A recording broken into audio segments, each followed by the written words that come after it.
오늘 말씀은 그래도 감사하기 때문에인데요. 한번 따라해 보세요. 그래도 감사하기 때문에. 그래도 감사하기 때문에. 지난주에는 왜 예수님을 복음의 시작을 하고 기록을 하셨는가에 대해서 우리가 한번 생각을 해보았습니다. 오늘은 특별히 이제 성경의 순서에 따라서 세례 요한에 대해서 살펴보고자 합니다. 예수님이 이제 이 땅에 오셨을 때에, 즉 예수님이 초림으로 오셨을 때에 하나님께서는 예수님을 미리 소개할 자로 세례 요한을 선지자로 함께 보내셨습니다. 그 이유가 왜 그런가 하면, 여러분, 예수님이 초림 때로 오실 때는 영광된 모습으로 오셨습니까? 낮은 자의 모습으로 오셨습니까? 낮은 자의 모습으로 오셨죠. 마구간에도 태어나셨고 빈민이었던 마리아와 요셉의 자녀로 오셨습니다. 그리고 직업은 목수셨죠. 아무도 예수님에게 관심 갖지 않습니다. 사람들이 예수님에게 관심을 가지려면 예수님을 조명해 주는 사람이 필요합니다. 예수님은 왕으로 오셨습니다. 그러나 초라하게 오셨습니다. 물론 예수님이 재림하실 때는 세례 요한과 같이 예수님을 소개할 사람이 필요 없습니다. 왜냐하면 재림하실 그 순간은 세상의 역사가 정지되고 심판주로 오실 것이고 영광 중에 오실 것이기 때문에 굳이 사람들이 예수님을 소개하지 않아도 이 땅에 있는 모든 사람들이 예수님을 보게 될 겁니다. 그러나 예수님의 초림 때는 다르죠. 예수님은 낮은 자로 오셨기 때문에 아무도 예수님을 모릅니다. 그래서 예수님을 조명해 줄 선지자가 필요합니다. 그가 바로 세례 요한이죠. 그래서 마태복음에서는 예수님의 사역을 설명하기 전에 예수님의 길을 미리 예비하는 자로서 세례 요한을 소개하고 있는 것입니다. 여러분, 옛날 사극을 보셨죠? 사극을 보면 어떻습니까? 왕이 행차를 하게 되면 그 앞에 왕의 사자들이나 전령들이 앞서 나가서 이렇게 하죠. 호이! 호이! 물러거라! 어차가 지나가신다! 그렇게 하죠. 그럼 사람들이 어떻게 합니까? 고개를 숙이죠. 왕이 올 때 왕의 사자가 왕의 오심을 미리 예비해 주면 사람들을 준비를 하죠. 이런 것은 우리나라에만 있는 문화가 아니라 동서고금을 물어나고 항상 있어 왔던 것이죠. 지금도 그렇죠. 지금도 대통령이 청와대를 나와서 어디 지역으로 간다고 하면 대통령이 탄 차만 지나가는 것이 아니라 그 앞에 교통순경이 또 경찰들이 미리 그 길을 예비하고 있지 않습니까? 그럼 대통령이 지나가는 것이죠.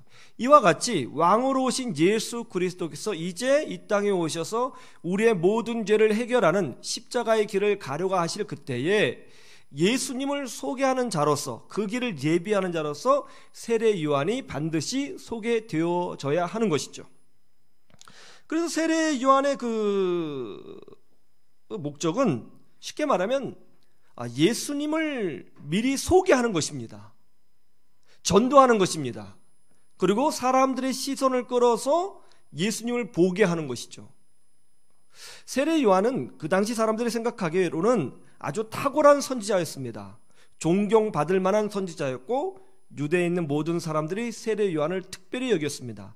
그런데 그렇게 특별히 역임을 받았던 세례 요한이 자기 자신을 증거하지 아니하고 내 뒤에 오실 분, 즉 예수님을 증거하고 있고 자기는 전령에 불과하다, 그렇게 고백합니다. 그러면 사람들이 깜짝 놀라는 것이죠. 아니, 이렇게 탁월한 선지자가 소개하는 사람이 누구냐, 그가 그리스도이냐 하면서 예수님을 바라볼 수밖에 없게 되는 것이죠. 그래서 세례 요한은 전도하기 위해서 왔고 예수님을 소개하기 위해서 왔습니다. 그런데 여기에 좀 이상한 것이 있습니다. 그게 뭐죠? 여러분, 전도는 사람이 많은 곳에서 해야 하는 것입니까? 사람이 없는 산속에 가서 해야 되는 것입니까? 사람이 많은 곳에 가서 해야죠. 예수님을 소개하려면, 전도하려면 사람이 많은 곳에 가서 해야 되는 거예요.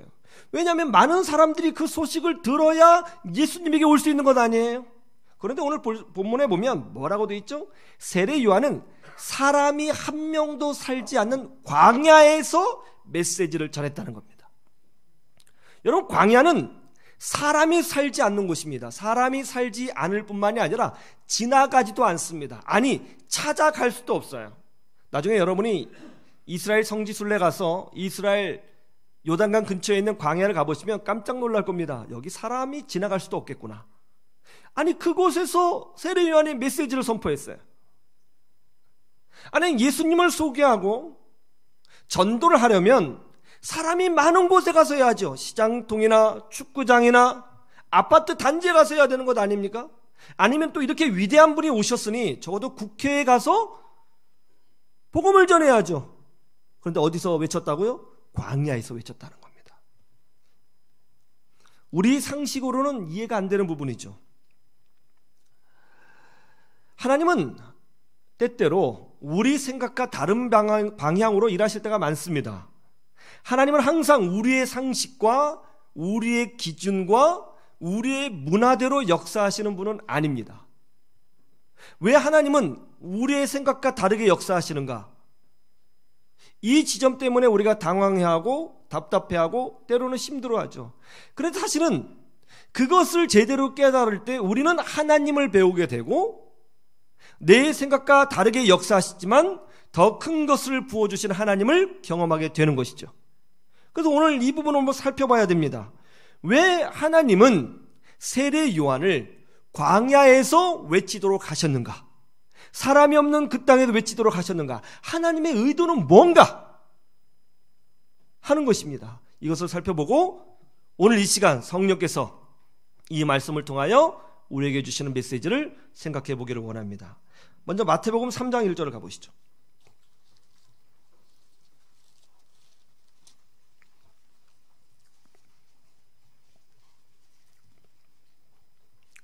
마태복음 3장 1절 제가 봉독해 드리겠습니다. 그때 세례 요한이 이르러 유대 광야에서 전파하여 말하되 회개하라 천국이 가까이 왔느니라 하였으니 그는 선지자 이사야를 통하여 말씀하신 자라. 일렀을 때 광야에 외치는 자의 소리가 있어 이르되 너희는 주의 길을 준비하라 그가 오실 길을 곧게 하라 하였느니라. 이 요한은 낙타털 옷을 입고 허리에 가죽띠를 떼고 음식은 메뚜기와 석청이었더라. 이때 예루살렘과 온 유대와 요단강 사방에서 다 그에게 나와 자기들의 죄를 자복하고 요단강에서 그에게 세례를 받더니 요한이 많은 바리새인들과 사두개인들이 세례 베푸는 대로 오는 것을 보고 이르되 독사의 자식들아 누가 너희를 가르쳐 임박할 진노를 피하라 하더냐. 그러므로 회개에 합당한 열매를 맺고 속으로 아브라함이 우리 조상이라고 생각하지 말라. 내가 너희에게 이르노니 하나님이 능히 이 돌들로도 아브라함의 자손이 되게 하시리라. 이미 도끼가 나무 뿌리에 놓였으니 좋은 열매를 맺지 아니하는 나무마다 찍혀 불에 던져지리라. 나는 너희로 회개하기 위하여 물로 세례를 베풀거니와 내 뒤에 오시는 이는 나보다 능력이 많으시니 나는 그의 신을 들기도 감당하지 못하겠노라. 그는 성령과 불로 너희에게 세례를 베푸실 것이요 손에 키를 들고 자기의 타작마닥을 정하게 하사 알곡은 모아 곳간에 들이시고 쭉정이는 꺼지지 않는 불에 태우시리라. 아멘. 이 마태복음에서도 예수님을 소개하기 전에 예수님의 전령으로 온 세례 요한을 소개하고 있습니다. 그래서 예수님이 평범한 선지자가 아니라 왕으로 오신 분이시며 그리고 하나님의 위대한 구원 사역을 성취하러 오신 분이라는 것을 분명히 하고 있습니다. 그런데 세례 요한은 이 놀라운 소식을 사람들에게 전하는데 사람이 많은 광장에서 이 메시지를 전한 것이 아니라 뜻밖에도 사람이 전혀 살지도 않고 지나가지도 않고 한 명도 없는 광야에서 이 메시지를 선포했다는 것이죠. 아마 사람이 없는 곳이니까 처음에는 혼잣말로 하듯이 복음을 전했겠죠. 혼자 막 미친 듯이 외쳤을 것입니다. 그런데 놀라운 일이 벌어지죠. 5절에 보면 이때에 예루살렘과 온 유대와 요단강 사방에서 다 그에게 나와 이렇게 되어 있습니다. 사람이 한 명도 없는 곳에서 세례 요한이 메시지를 선포했는데 아니 어찌된 일인지 사람들이 그 소식을 듣고 광야로 나왔다는 거죠. 이 사람들은 광야에서 세례 요한이 메시지를 선포하고 있었다는 것을 어떻게 알았을까요? 지금처럼 스마트폰이 있는 시대도 아니고 매스컴이 잘 돼 있는 시대도 아니고 길이 잘 나 있는 시대도 아닙니다. 사람이 없는 곳에서 세례 요한이 외치고 있는데 아니 그 소식을 들고 사방에서 걸어서 몇 날 며칠이 걸려 이 광야로 요단강가로 나왔다는 것이죠. 어떻게 알았을까요? 어떻게 찾아왔을까요? 또 무슨 마음으로 나왔을까요? 더 놀라운 건 뭐냐면 세례 요한의 메시지가 축복의 메시지가 아니라는 겁니다. 소위 말하는 때리는 메시지였습니다. 듣는 사람이 참 거북스러워할 만한 그런 메시지였습니다. 독사의 자식들아, 회개하라. 도끼가 이미 나무 뿌리에 놓였다. 여러분, 제가 날마다 이렇게 설교하면 여러분 다 도망갑니다. 그런데 놀랍게도 이분들은 그 메시지를 아멘으로 받고 회개하며 세례를 받았다는 거죠. 아니, 어떻게 찾아오게 되었을까? 어떻게 찾아오게 되었을까? 요한복음 3장 1절에 3절에 보면 이런 것이 나옵니다. 한번 보시죠. 요한복음 3장 1절에 3절.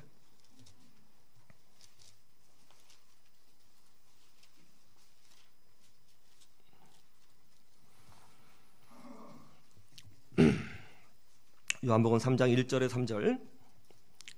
그런데 바리새인 중에 니고데모라 하는 사람이 있으니 유대인의 지도자라. 그가 밤에 예수께 와서 이르되 랍비여, 우리가 당신은 하나님께로부터 오신 선생인 줄을 아나이다. 하나님이 함께 하시지 아니하시면 당신 행하시는 이 표적을 아무도 할 수 없음이니이다. 예수께서 대답하여 이르시되 진실로 진실로 내게 이르노니 사람이 거듭나지 아니하면 하나님의 나라를 볼 수 없느니라.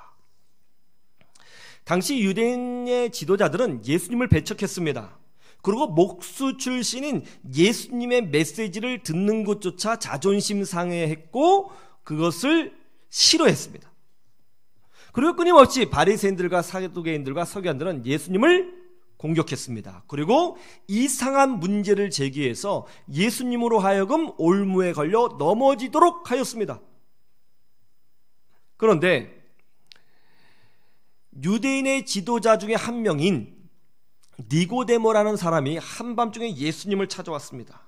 그는 유대인의 지도자입니다. 여기서 유대인의 지도자라는 의미가 뭐냐면 그냥 리더다 그런 뜻이 아니라 그 유대 사회에 오늘날의 국회 역할을 하는 기관이 있었는데 그게 바로 산헤드린 공회예요.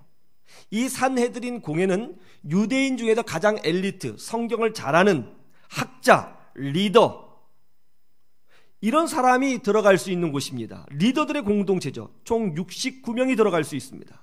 그 중에 한 사람이었습니다. 그러니까 니고데모는 성경을 가르치는 자요, 연구하는 자요, 아는 자요, 유대 사회의 지도자였습니다. 그런 그가 한밤중에 예수님을 찾아오죠. 지금처럼 가로등이 있는 시대가 아니었습니다. 랜턴이 있는 시대가 아니죠.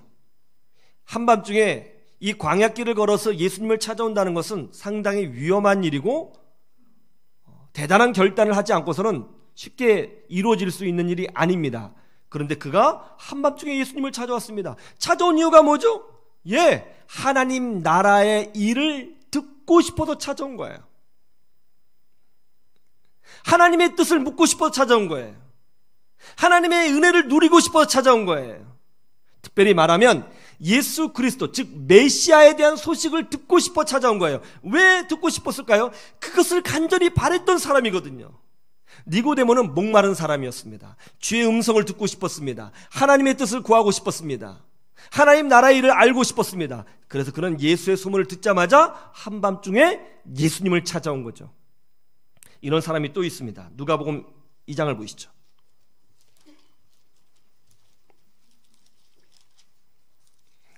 누가복음 2장 22절.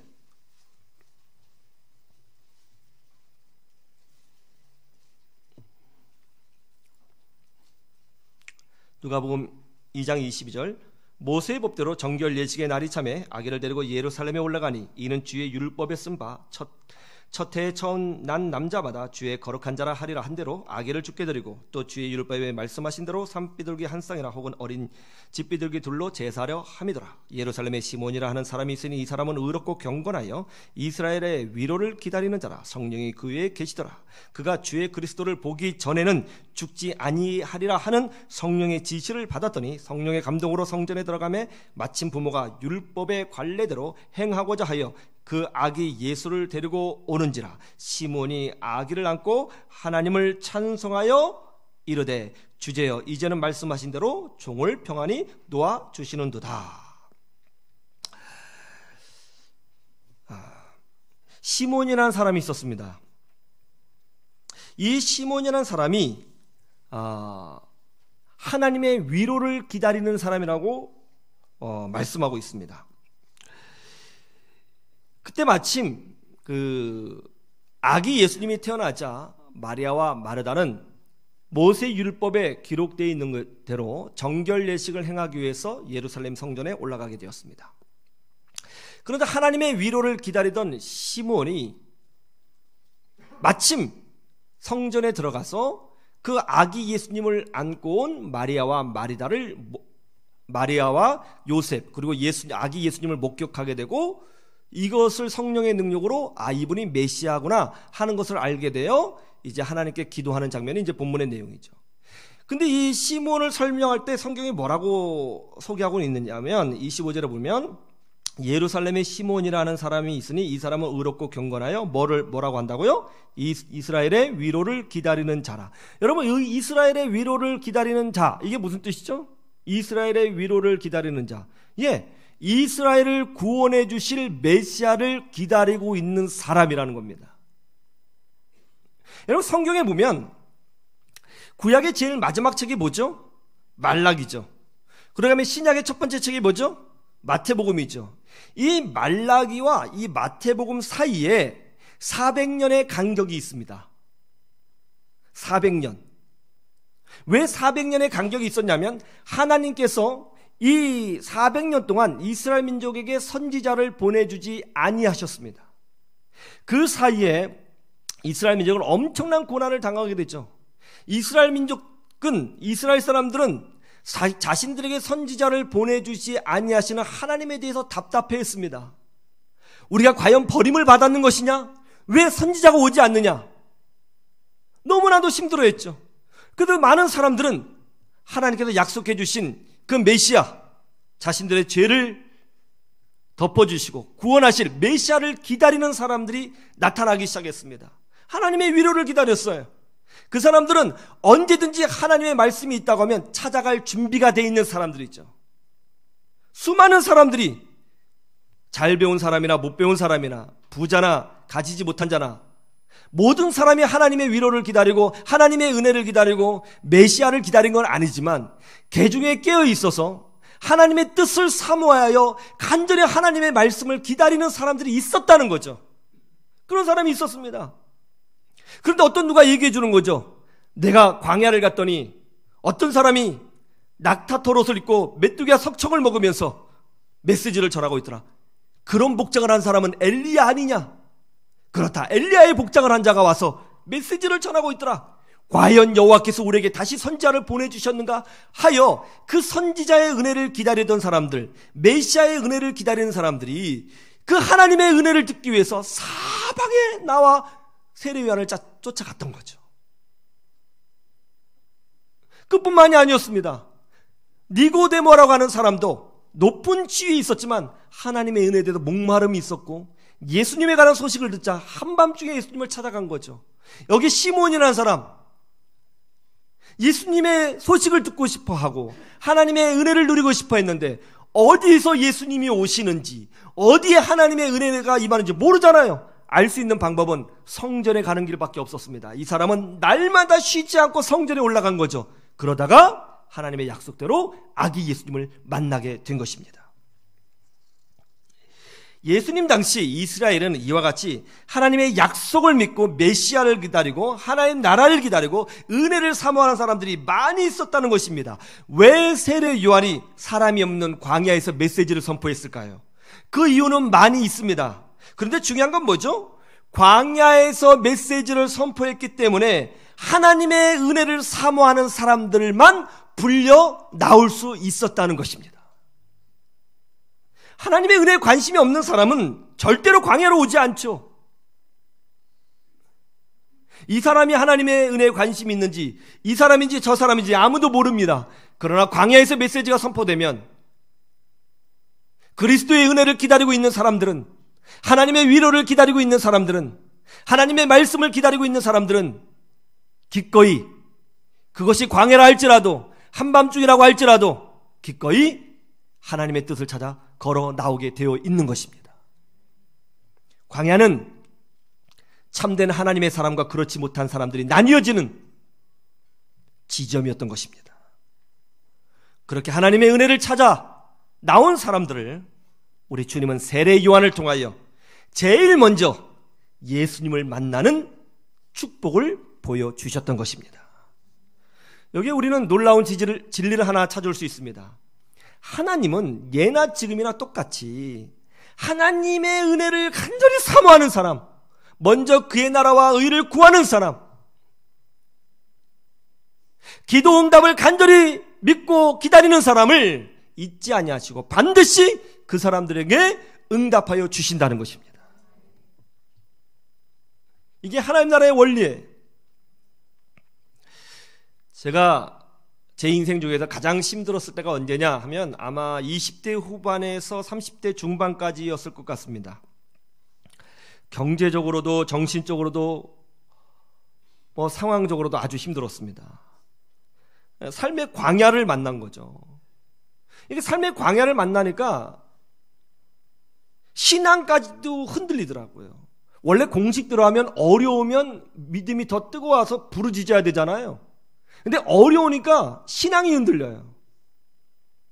어려우니까 더 뜨거워야 되는데 어려우니까 신앙이 흔들려요. 제가 신앙적으로 방황을 많이 했습니다. 그러던 중에 우연히 극동방송 라디오를 통하여 한 목사님의 설교를 듣게 되었습니다.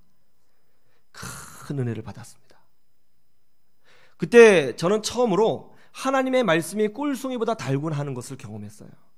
그때는 이제 그 메시지가 저녁 8시에 나왔는데 항상 그 저녁 8시를 기다리며 말씀을 들었습니다. 위로를 많이 받았어요. 그리고 그 목사님이 너무 좋아져가지고 그 목사님이 쓴 책이란 책을 다 구매해가지고 돈도 없는데 다 구매하고 다 읽었습니다. 그 설교 좀 읽다 보니까 성경을 읽고 싶어요. 그래서 그때 저는 정말 미친 듯이 성경을 읽었습니다. 마치 학력고사를 준비하듯이 성경에 줄을 쳐가고 의문점이 있으면 빨간색으로 쳐서 물음표를 달아가면서 성경을 읽고 암송하고 그랬습니다. 삶은 광야인데 하나님의 말씀으로 위를 얻었습니다. 그러다 보니까 하나님의 은혜를 정말 사모하게 됐어요. 기도하게 됐어요. 이 광야 같은 삶을 이겨내게 해달라고 부르짖게 되었습니다. 그런데 그 광야가 안 끝나는 거예요. 안 끝날 것 같더라고요. 근데 지금의 시점으로 그때를 돌이켜보면 제가 깨달은 게 뭔지 아세요? 영적으로는 가장 행복했어요. 가장 충만했습니다. 그리고 그때 제일 많이 만남의 축복을 경험했습니다. 정말 좋은 사람들 만나게 해주시더라고요. 위로받게 해주시더라고요. 이겨나갈 수 있는 힘을 주시더라고요. 하나님은 구하고 찾는 자에게 응답해 주시는구나. 물론 그때는 그걸 잘 몰랐어요. 근데 지금 돌이켜보니까 그렇더라고요. 한 번은 이런 적이 있었습니다. 제가 총신대학교 신학대학원을 다녔잖아요. 그런데 제가 꼭 배우고 싶었던 교수님이 여기 수원에 있는 합동신학교에다 강의를 하시는 거예요. 이제 학교가 다르고 교단이 다르죠. 근데 저는 그 교수님에게 배우고 싶었어요. 학교는 여기를 다녔지만 그 교수님 배우고 싶었어요. 두 학교를 다 다니고 싶었습니다. 근데 그럴 수 없잖아요. 나중에 알고 보니까 그분이 금요일 오후 시간에 강의가 있더라고요. 그래서 제가 이제 학교 끝내고 합동신학교 교무처를 찾아갔습니다. 그리고 상담을 했습니다. 이 교수님 강의를 꼭 듣고 싶습니다. 저는 이 학교 학생이 아니고 총신대학교 신학대학원 학생입니다. 어떻게 해야 됩니까? 그때는 그 교무처 직원이 그러더라고요. 정직하게 들으시면 됩니다. 어떻게 하면 정직하게 들읍니까? 돈을 내시고 청강생 자격으로 정직하게 강의를 들으세요. 저는 이런 열정을 보이면 훌륭한 학생이군요. 어떻게 이런 열정을 보이십니까? 얼마든지 들으세요라고 기대를 했는데 돈 내라고 그러더라고요. 그래서 돈을 그 당시에 돈으로 10몇만을 지불을 하고 청강생 자격증을 서류 하나 떼주더라고요. 청강생 자격을 부여받고 정직하게 강의를 들었습니다. 오전에 수업이 끝나면 마티즈를 끌고 죽도록 양지에서 수원까지 달려서 강의를 들었어요. 친구들이 저보고 미쳤다고 그러더라고요. 돈 들이고 시간 들이고 그 뭐 하는 짓이냐고 그러더라고요. 근데요, 저는 정말 행복했습니다. 그 시간이 너무너무 소중했어요. 그런데 또 지금 그때의 삶을 지금 돌이켜보면, 그때는 신학생이니까 돈이 있어요? 뭐 제대로 된 게 별로 없지 않습니까? 그런데 지금 돌이켜보면 그때 하나님께서 저와 가장 많이 함께 해주셨던 것 같아요. 하나님께서 목회지도 해결해 주셨고, 가서 사역하는 곳곳마다 뭐 제 실력이 아닌데 부흥의 역사를 일으켜 주셨고, 뭐 전도사가 능력 있으면 얼마나 있겠습니까? 기도하면 질병이 치유되는 역사도 보여주셨습니다. 은혜를 찾는 자에게 하나님께서 은혜를 채워주시는구나, 그런 생각을 많이 합니다. 세상 사람들이 그러죠. 교회 가면 뭐가 나오냐? 일요일날 놀러가면 훨씬 좋을 텐데 뭐하러 교회 가느냐? 그렇게 열심을 내서 무슨 소용이 있느냐? 열심 내봤자 상처받을 것 아니냐? 뭐하러 그렇게 신앙성에 푹 빠져 있느냐? 그렇게 이야기합니다. 합리적으로 보면 그 사람들이 맞을 수 있습니다. 그러나 말이죠, 하나님은요, 정말 주의 은혜를 사모하고 먼저 그의 나라와 그 일을 구하고 기도응답을 사모하고 열정을 내는 사람을 절대로 외면하지 아니하신다는 것입니다. 응답해 주신다는 것입니다. 보여주신다는 것입니다.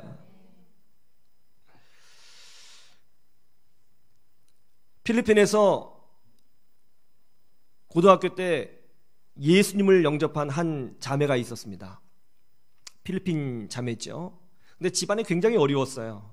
생업을 이어나가기 힘들었어요. 그래서 이제 일자리를 찾다가 이제 해외에 있는 가정부로 이제 취업을 나가게 되었습니다. 근데 이 자매가 공교롭게도 이슬람 국가인 사우디아라비아로 이제 취업을 나갔습니다. 이 자매가 이제 선교사님을 통해서 예수님을 영접했잖아요. 은혜가 충만한데 이슬람 국가에 가서 가정부로 일을 하다 보니까 제일 힘든 것이 뭐였냐면 영적인 문제였어요. 일단 예배를 드릴 수가 없는 거예요. 기도하기도 힘든 거예요. 처음에는 사우디아라비아라고 하는 이슬람 국가에 적응하느라고 정신이 없었는데 좀 시간이 지나니까 예배를 못 드리니까요, 가슴이 터져버릴 것 같은 거예요. 너무너무 힘든 거예요. 그때부터 이제 기도하기 시작한 거죠. 하나님, 예배 드릴 수 있도록 해주십시오. 제가 하나님의 말씀만 들으면 정말 소원이 없겠습니다. 저를 긍휼히 여겨주십시오. 간절히 은혜를 사모하며 기도했습니다. 그러다가 이 자매가 어찌어찌하여 사우디 국왕의 아들 왕자의 집에 이제 가정부로 취업이 되었습니다. 근데 정말 열심히 일을 했던 모양이에요. 그 왕자 집안에서 이 자매를 굉장히 인정을 해 주었습니다. 그러던 중에 이 왕자에게 이제 아들이 하나 있는데 이 아들이 백혈병에 걸린 거예요. 그러니까 국왕의 손주죠. 사우디 국왕의 손주가 이제 백혈병에 걸린 겁니다. 돈이 많은 사람이다 보니까 전 세계 병원을 다니면서 치료를 한 거예요. 그러나 치료받지 못했습니다. 미국의 존스 홉킨스도 가고 뭐 어디도 가고. 근데 이 백혈병을 치료받지 못했어요. 아이는 점점 말라갔고 이제 죽어가고 있었습니다. 얼굴만 딱 봐도 이제 곧 죽겠구나 하는 것을 누구나 알 수 있을 만큼 아주 병약해졌습니다. 그러니까 이 사우디 국왕의 아들 왕자가 날마다 아들을 붙들고 오는 거죠. 정말 답답한 거죠. 할 수 있는 게 없는 거예요. 돈이 그렇게 많은데 할 수 있는 게 하나도 없어요. 그렇게 절망하던 터에 이 필리핀 가정부 자매가 이 왕자에게 이런 말을 했어요. 많이 힘드시죠? 저도 신을 믿고 있는데 제가 한번 해드려도 괜찮을까요? 그랬더니 이 왕자가 너도 종교가 있느냐? 너도 신을 아느냐?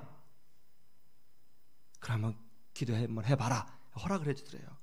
이 자매가 저 혼자 기도하는 건 아니고 제가 사실 알고 있는 필리핀 형제 자매들이 있는데 거기에 이 아이를 데려가서 기도하고 싶습니다. 그랬더니 그렇게 하라고 하면서 경호원을 딸려서 이제 같이 이 아이를 보냈습니다. 근데 필리핀 크리스찬들이 그 국왕의 손자를 놓고 간절히 기도한 거예요. 하나님 고쳐주십시오. 하나님 치료해 주십시오. 그리고 기도하고 왔는데요, 애가 얼굴에 창백한 게 아니라 핏기가 돌기 시작하는 거예요. 며칠 지나서 완전히 치유가 됐어요. 그러니까 이 사우디 국왕도 놀라고 왕자도 완전히 놀란 거죠. 이 왕자가 이제 이 자매한테 물어봤어요. 어떻게 이런 일이 일어난지는 모르겠지만 너무나 고맙다. 네가 믿는 신에게 내가 뭔가 보답을 하고 싶은데 어떻게 하면 되냐? 그래서 이 자매가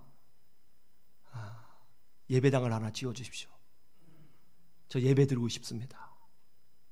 허락해 주십시오. 여기 이슬람 국가잖아요. 그러니까 이 사우디 왕자가 내가 있는 지역에는 빈 건물이 많으니까 원하는 곳에 찾아가서 예배를 드려라. 그래가지고 그곳을 리모델링해서 예배당으로 만들었어요. 그것이 바로 이 사우디의 거의 최초의 교회인 제다 필리핀 교회입니다. 이슬람 국가에 교회가 생겼어요. 교회가 생겼어요. 기적이 일어난 거죠. 그것도 권력자가 교회를 열어줬어요. 이거 놀라운 사건이죠. 하나님은 예나 지금이나 똑같으신 것 같습니다. 은혜를 찾고 구하는 자에게 하나님은 물론 광야의 인생을 주실 때가 있지만 그 광야의 인생을 살아갈 때 하나님은 은혜를 구하는 자에게 응답하시고 보여주시고 위로하시고 우리와 함께 하신다는 것을 증명해 보여주신다는 것입니다. 여러분, 하나님을 섬기는 것은 참으로 복된 것입니다. 믿음의 길을 가는 것은 결코 헛된 길이 아닙니다. 하나님이 여러분의 마음을 다 알고 있습니다. 하나님의 은혜를 간절히 사모하는 사람으로 승리하시기를 주님의 이름으로 축원합니다. 여러분의 광야가 있어요? 나를 보고 계신 하나님을 기억하시면서 항상 감사하시고 감사로 주의 일을 하시고 감사로 충성하시고 감사로 기도하시고 감사로 열정적으로 주님을 더 찾으세요. 하나님이 반드시 응답해 주실 것입니다. 이런 놀라운 역사가 여러분 삶 가운데도 드러나시기를 주님의 이름으로 축원합니다. 축원합니다.